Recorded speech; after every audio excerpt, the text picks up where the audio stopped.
My fellow Americans and global citizens, there has never been an American president speak the truth to power, to cheating and fraud like our president, President Trump, in my entire lifetime.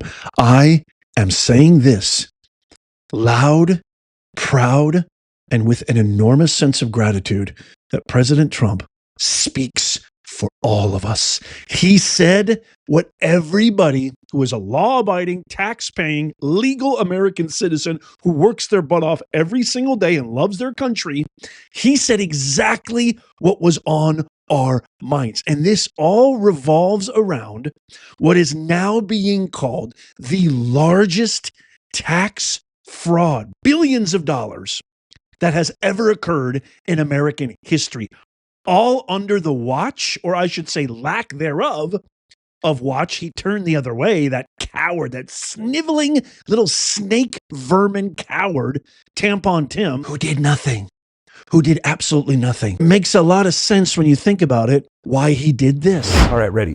Whoa, wait a minute.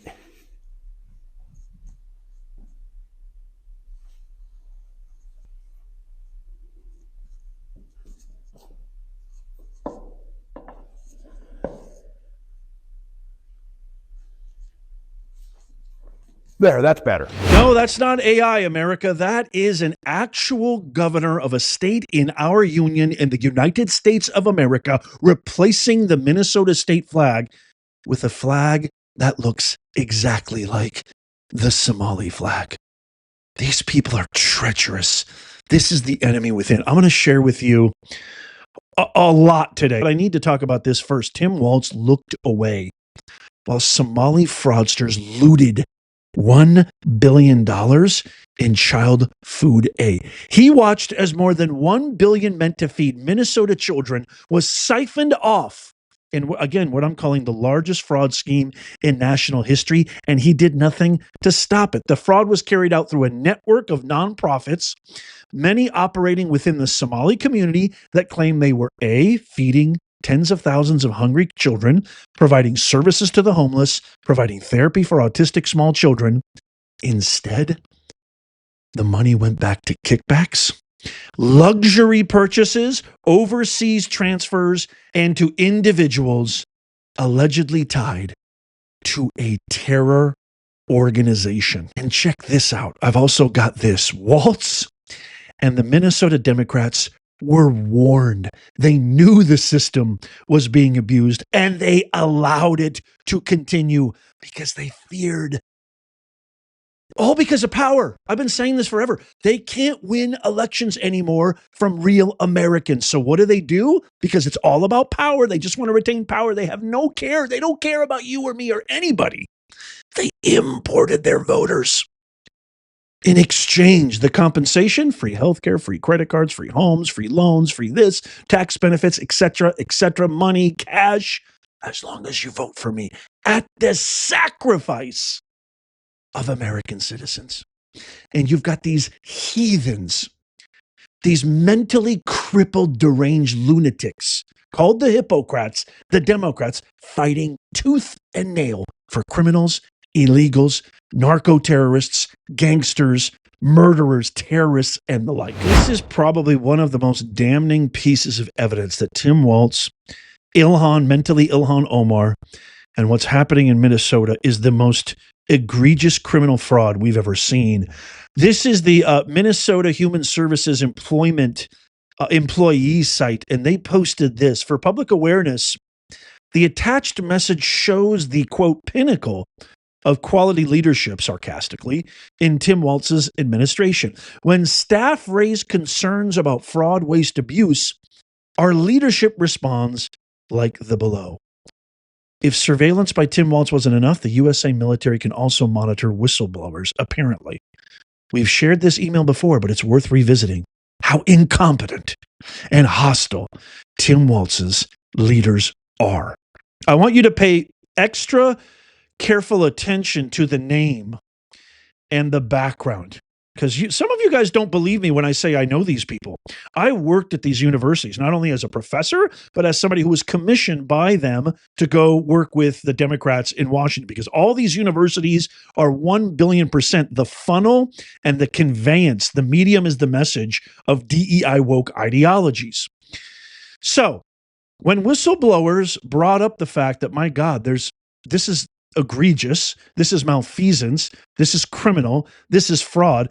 This is how Dr. PhD Emmanuel Nawala, gee, I wonder where he's from, responds. Leaders, see below. This is an email that has been going around since it's chock full of typos. This guy can barely write English, although he's a PhD. Since I got from week 2 and has not said anything nice about me. This is an email that hasn't said anything nice about me. It's literally an email, a response from the actual community, from actual citizens saying, hey, this is wrong, and your job is to do something about it. I completed a quick search a while back from when I was only 2 weeks here and was able to track the IP addresses for the email, but currently don't have the app to track specific locations.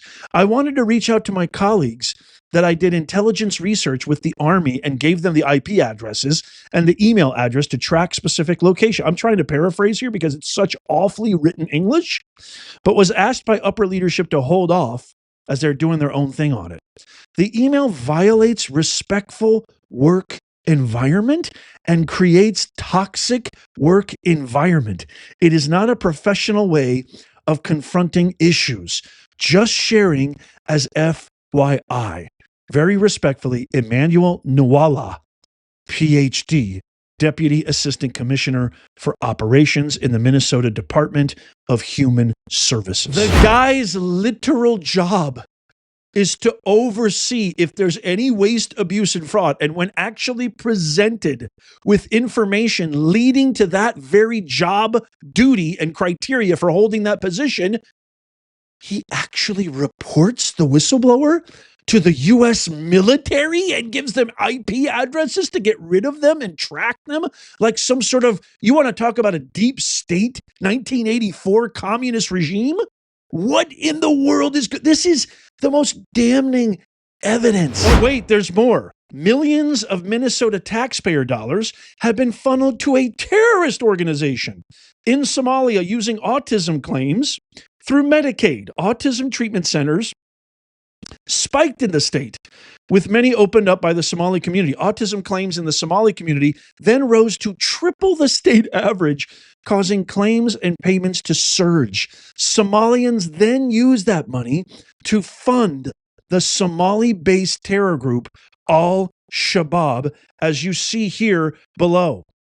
Much like the HHS program, autism claims to Medicaid in Minnesota have skyrocketed from 3 million to 54 million in 2019. And again, Tim Walz knew about all of this and looked the other way. This guy was within a heartbeat of the presidency as the vice presidential candidate under Kamala, who's now throwing everybody under the bus to sell a few books.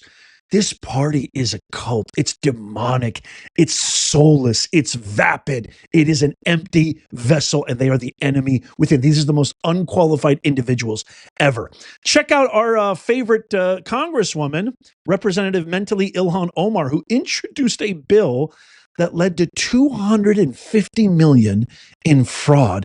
Yet she claims to have been completely unaware of it. Around $250 million was handed out by the Minnesota government to provide meals to school children during the pandemic from 2020 to now. Instead, it was pocketed by corrupt business owners, including who you see on the screen right now, Salim Ahmed, who's the co-owner of Safari Restaurant, where Omar held her 2018 congressional victory party.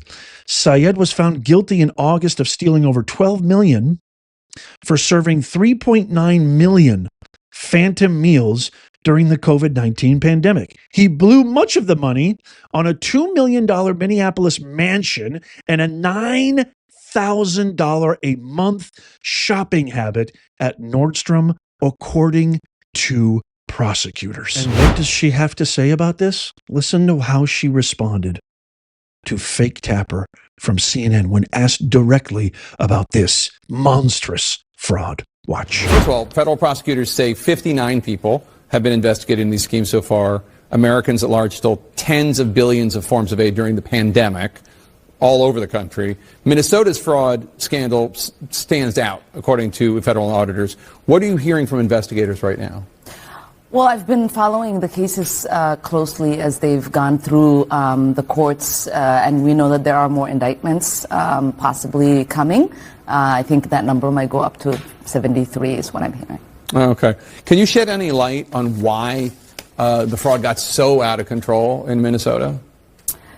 I think what happened is that, when you have these kind of new programs that are designed to help people, you're oftentimes relying on third parties to be able to facilitate.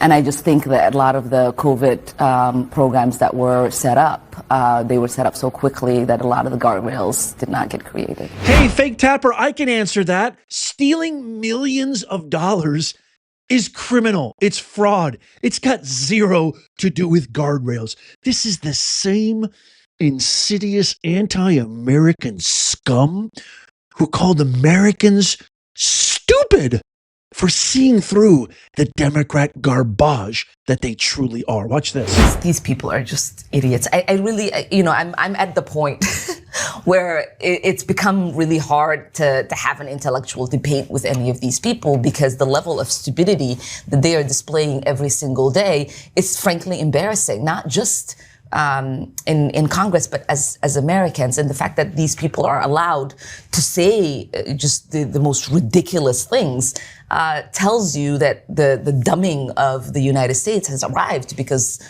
how else do we get a Trump presidency again? Yeah, it's real ignorance and real stupidity and lack of intellectual capacity when you actually want to follow the law and prevent and expose fraud. That's stupidity. Thanks, Elon.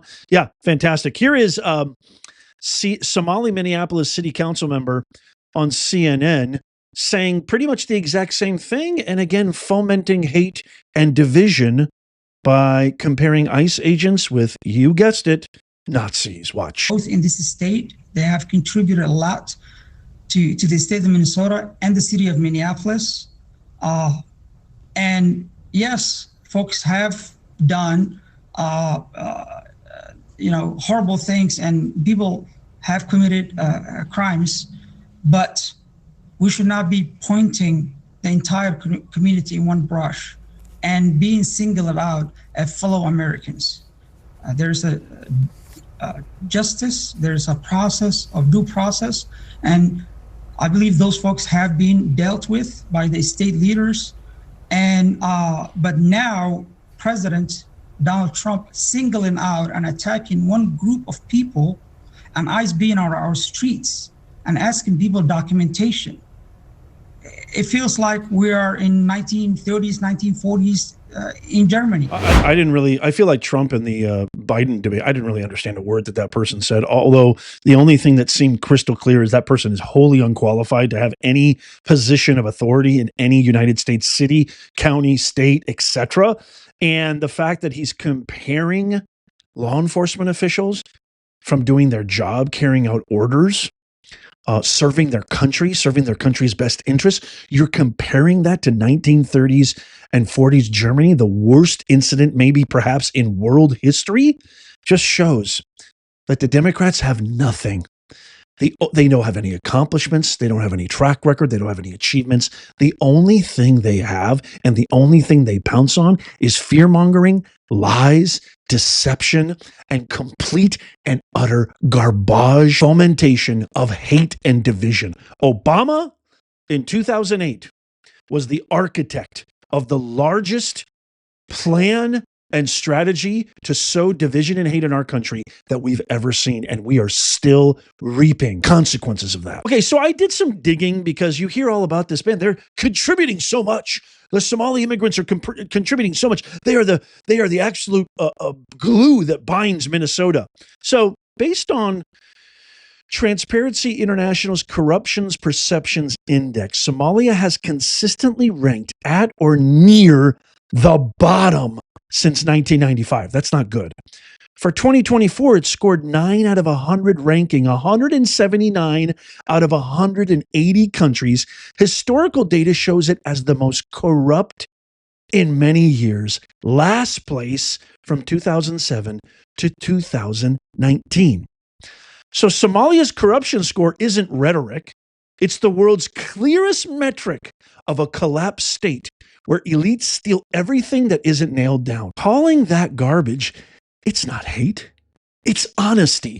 Importing people from the bottom of the global corruption barrel while waving off the risk is how low-functioning societies commit a slow and timely self-unaliving. Facts over feelings. Let me get this straight. So you guys are so proud of your country, you're proud of your heritage, you're proud of your customs, you're proud of your traditions, you're proud of your religion. Why are you here? Why is your country literally, this is not based on feeling, this is not based on demagoguery or hate or any kind of pathos or any kind of fueled emotions. It's based on actual, identifiable, substantiated metric facts that Somalia literally is exactly what Trump called it, a third world beep hole. Why did you leave that country and come here? Why didn't you stay there and make that country America Part 2? Or an amazing first world nation, leaders in tech, industry, in innovation, in contribution, in exports. Why didn't you turn that into that? So what's the problem? Why are you here? We all know why they're here. They were given unlimited, unfettered access by the Biden-Kamala Obama regime so that they could ensure that Democrats keep winning while they get all the benefits, the freedoms, the rights, take over an entire U.S. city and state, and they get everything for free, tax-free, millions and millions of dollars. And it's all now getting uncovered, which makes President Trump's statement that he said in his cabinet meeting all the more prescient. Watch. And they contribute nothing. The welfare is like 88%. They contribute nothing. I don't want them in our country, I'll be honest with you, okay? Somebody would say, oh, that's not politically correct. I don't care. I don't want them in our country. Their country is no good for a reason. Their country stinks, and we don't want them in our country. I could say that about other countries, too. I can say it about other countries, too. We don't want them to hell. We have to rebuild our country. You know, our country's at a tipping point. We could go bad. We're at a tipping point. I don't know if people mind me saying that, but I'm saying it. We could go one way or the other, and we're going to go the wrong way if we keep taking in garbage into our country. Ilhan Omar is garbage. She's garbage. Her friends are garbage. These aren't people that work. These aren't people that say, let's go, come on, let's make this place great. These are people that do nothing but complain. They complain. And from where they came from, they got nothing. You know, they came from paradise, and they said, this isn't paradise. But when they come from hell, and they complain, and do nothing but bitch, we don't want them in our country. Let them go back to where they came from and fix it. Thank you very much, everybody.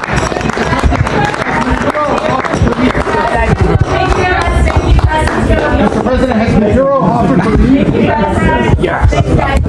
Bless you, Mr. President, telling it like it is. Have you ever seen anything like this? I mean, honestly, let me know in the comments below. I've never seen anything like this. Thank God Almighty. Thank God Almighty. Thank God Almighty. Thank you so much for bringing us a real leader. I know without a shadow of doubt, ladies and gentlemen, in every fiber of my being that our forefathers are beaming down with pride and love of what is now happening. Our country is healing. We are in the best hands possible. And I'm going to do everything in my power. I'm going to need your help to make sure we win the midterms, we maintain control of the House and Senate, and that we put J.D. Vance in that seat after Trump's done in 2028. Are you with me? Give me a yeah in the comments down below. I can't wait to hear what you have to say about everything. Let me know down below. Please tap that thumbs up. Our mission here is to make common sense go viral. You can do that very easily for free. It takes you less than a second. Tap that thumbs up. Even if you're watching on TV, you can do it with your remote. Check out these videos coming up on the screen right here, just in case you missed them. Tap my face right here to subscribe and follow. It's absolutely free, so you don't miss out. And as always, may God bless you, and may God bless the USA and all who defend her. I'll see you soon.